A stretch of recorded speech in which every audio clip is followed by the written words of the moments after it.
जय भीम, नमो बुद्धाय. स्वागत आहे भिक्खू ज्ञानज्योती यूट्यूब चॅनल मध्ये.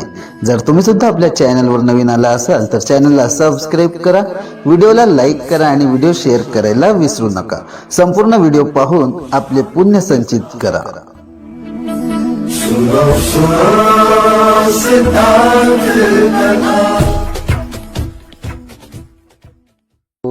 तस् भगवतो अरहतो सम्मा सम्बुद्धस्य नमो तस् भगवतो अरहतो सम्मा सम्बुद्धस्य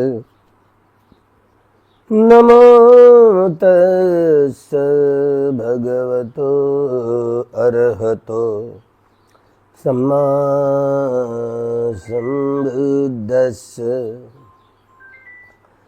ये च बुद्धायतीता च ये च बुद्धाय नागता पच्युपन्ना च ये बुद्धा अहं वन्दामि सर्वदा.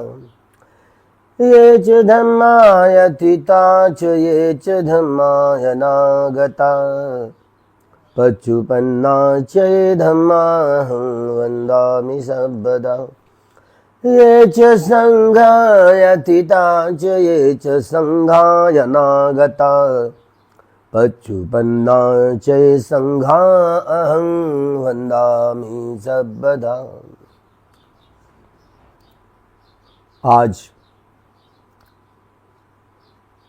छत्रपति शिवाजी महाराज देश इनका जन्म दिवस, इनका जयंती दिवस बड़े हर्षोल्लास के साथ मनाया जा रहा है. एक समय ही ऐसा था जो पूरा महाराष्ट्र सद्धर्म में रमन कर रहा था. प्राचीनतम सारे नागवंशीय लोग रमन कर रहे थे. शिवाजी महाराज यही प्राचीनतम नागवंश के ही लोग थे, नागवंशी थे, जो मराठी स्वतंत्र राज का निर्माण किया. और यूं ही नहीं, उनका जन्म ही बुद्ध लेणी में हुआ है शिवाजी महाराज का. यूं ही पुरंदरे ने कहा, वो कहाँ पहाड़ पर कहाँ, अरे भूल भाल गए लोग. इतिहास लिखने की जो कला उन्हीं के पास थी, इसीलिए वो लज्जा लगी ना. शिवाजी महाराज का जन्म किसी बुद्ध लेणी में होता है, बुद्ध लेणी में हुआ है. जो अभी वहां पर जो ब्राह्मण बैठता है और पूजा पाठ करते रहता है, वही स्थल है असली शिवाजी महाराज का जन्म. जैसे कि सद्धर्म के संग में जो पूरे देश में देवानंद पियदर्शी सम्राट अशोक द्वारा 84,000 महास्तूप बनाए गए. और इतना ही नहीं, जो लेणियां 2000 लेणियों में से, पूरे देश में 2000 लेणियां है, इसमें से 1700 से अधिक लेणियां महाराष्ट्र में. इसका मतलब देखे कि जिधर शिवाजी का राज उत्पन्न होता, सारे गुफा कंदराओं की जो बात कहती है वो लेणियों की बात होती है. लेणा यानी बड़े सुंदरता की उच्चतम सच्चाई होती है, पराकोटि होती है, जिसे सत्य को ही जानने के लिए जो सिद्धार्थ गौतम, उसका बचपन का नाम सुकीति था, जो सिद्ध हुए राजकुमार, राज करने के लिए जो सिद्धता चाहिए थी वह सिद्ध किया, इसलिए वो सिद्धार्थ कहे गए हैं. इसी सिद्धार्थ राजकुमार गौतम ने अपने स्वयं प्रयत्नों के आधार पर ये स्वयं बुद्ध बने, बोधि ज्ञान का अनुसंधान किया और सम्यक संबुद्ध बने.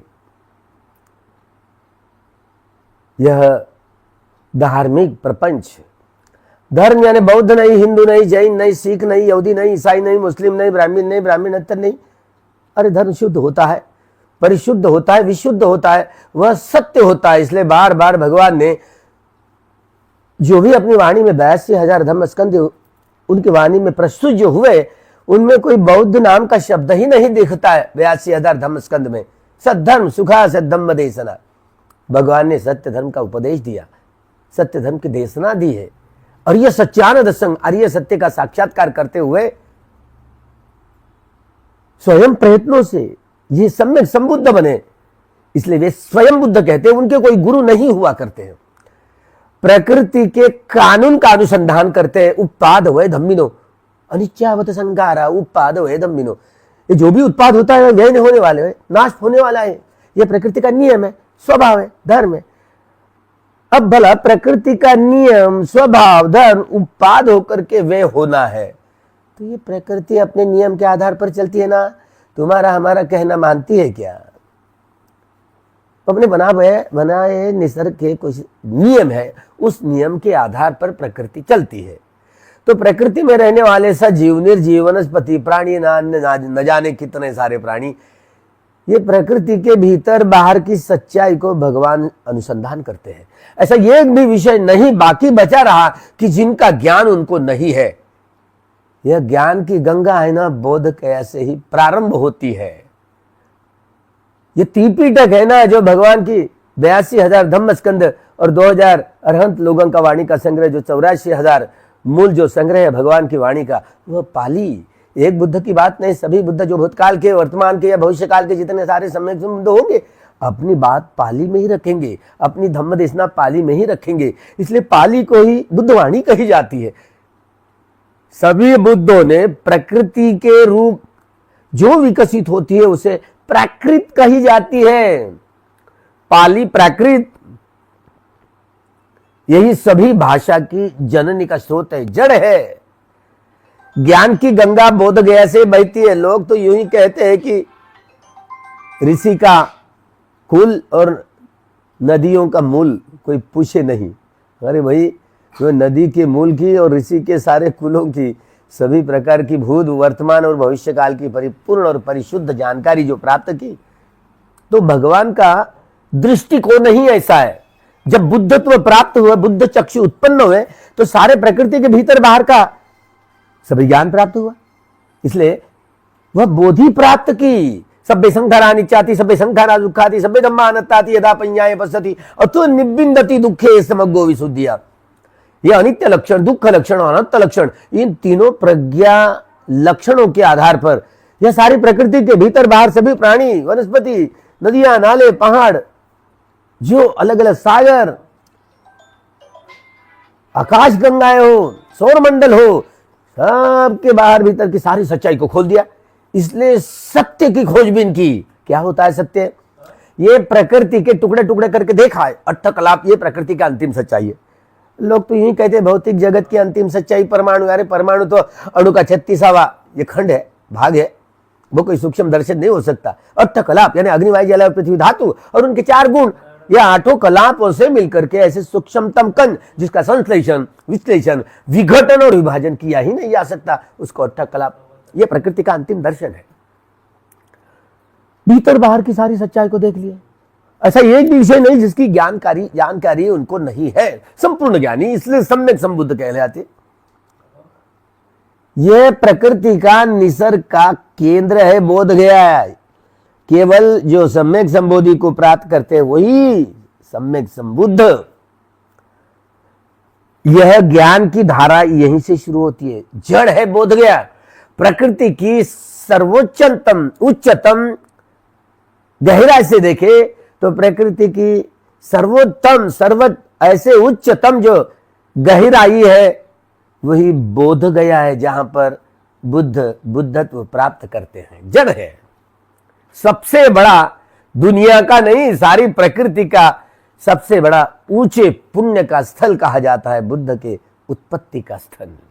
बुद्ध के उत्पत्ति का स्थल, जहां बुद्ध उत्पन्न होते, सम्यक संबोधि को प्राप्त करते हैं। और आज एक नहीं, 2 नहीं, 28 बुद्ध होकर के चले गए।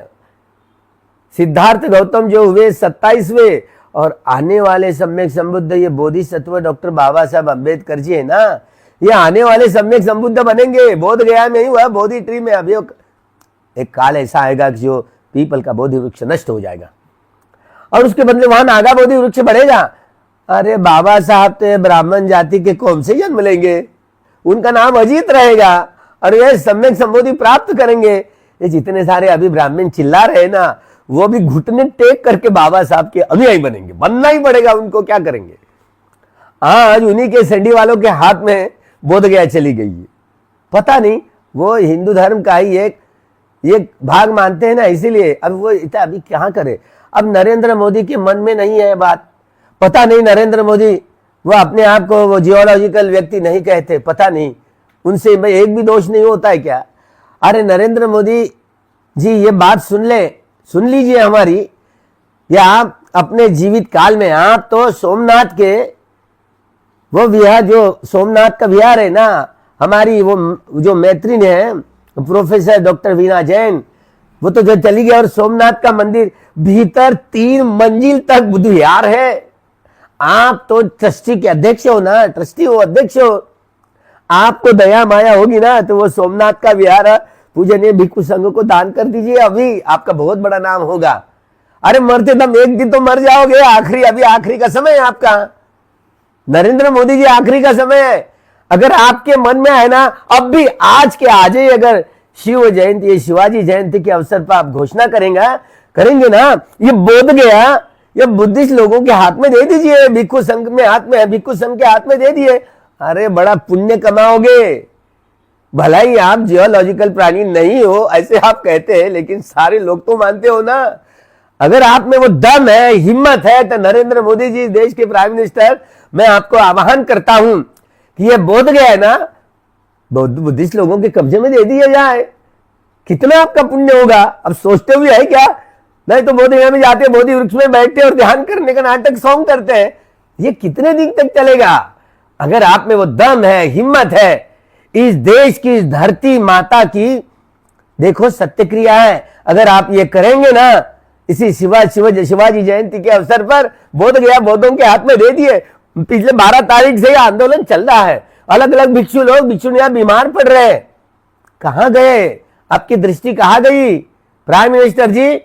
आपको बार वे बुद्धिस्ट लोगों की तरफ से फिर से बौद्धों के हवाले कर दो। वो बोध गया का जो महाविहार है, आइए, अगर चाहते हो तो मैं, आप डिमांड करेंगे, याचना करेंगे, मैं बुद्धिस्ट बन जाऊंगा तो 3 शरण 5 शिव और 22 प्रतिज्ञा मैं देने के लिए तैयार हूं ना, आइए, आपका बड़ा स्वागत होगा। नरेंद्र मोदी जी ये जाते जाते ये अपना काम करवा कर जाए, अरे कहां से कहां रहेंगे, कहां के कहां होंगे। बस इतनी बात नरेंद्र मोदी से अगर मन में आया तो कर सकते हैं। गडकरी जी, नितिन गडकरी जी, जरा आप भी जरा सहकार्य करिए नरेंद्र मोदी जी को। आपने अगर तय किया ना, अभी आज ही दिन घोषणा करें ताकि सद्भाव से सारे लोग जी सके। भाईचारा कहने के लिए मात्र कहना है, लेकिन भाई भाई के समान नहीं रहता है। तो यह बोधि का ज्ञान ही है जो बोध गया में प्राप्त करते हैं। बोधि जो संबोधि होए, बोधि मिथ्या नहीं है, सम्यक है, इसलिए संबोधि ज्ञान के आधार पर ही टूटे हुए सारे विश्व को जोड़ा जा सकता है। जाते जाते यार, मैं बुद्ध के देश से, यार बुद्ध की धरती है भाई, आप कहां भागोगे, मृत्यु के पश्चात कहां भागोगे। आपको यहां पर जन्म लेना पड़ेगा फिर से। नरेंद्र मोदी जी, नितिन गडकरी जी, आप आज ही सोच लीजिए और ये काम, जिनका अधिकार है, मूलभूत अधिकारों का हनन ना करे। ये 25वां संविधान का 25 जो कलम कहता है कि ये धार्मिक अधिकार है ना, तो उनको बुद्धिस्ट लोगों का अधिकार है। बस मैं ये आखिरी अभी याचना कर रहा हूं सब बुद्धिस्ट लोगों की तरफ से। प्राइम मिनिस्टर जी, एक भिक्षु के नाते मैं तो याचना नहीं कर सकता हूं, लेकिन ये सारे बुद्धिस्ट लोगों का कहना है कि हमारा विहार हमको दे दीजिए। हमारी वो केवल ये झूठी आस्था नहीं है, ये बोधि ज्ञान की नींव है, जो श्रद्धा बल है, इंद्रिया है, यह बोधि है। इसलिए ये बोधि का ज्ञान है, हमारी बोधि की श्रद्धा है, मिथ्या नहीं है, मिथ्या बोधि नहीं है, ये सम्यक है। इसलिए संबोधि ज्ञान के आधार वाली यह हमारी श्रद्धा है।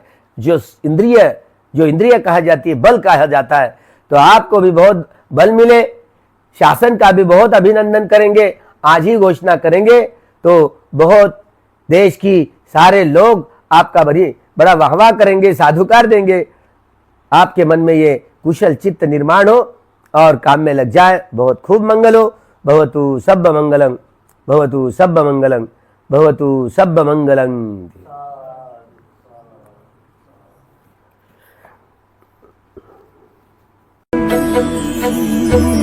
असेच नवनवीन व्हिडिओसह भेटू पुढील व्हिडिओमध्ये. तोपर्यंत जय भीम, नमो बुद्धाय. सुनो सुनो सिद्धांत कथा.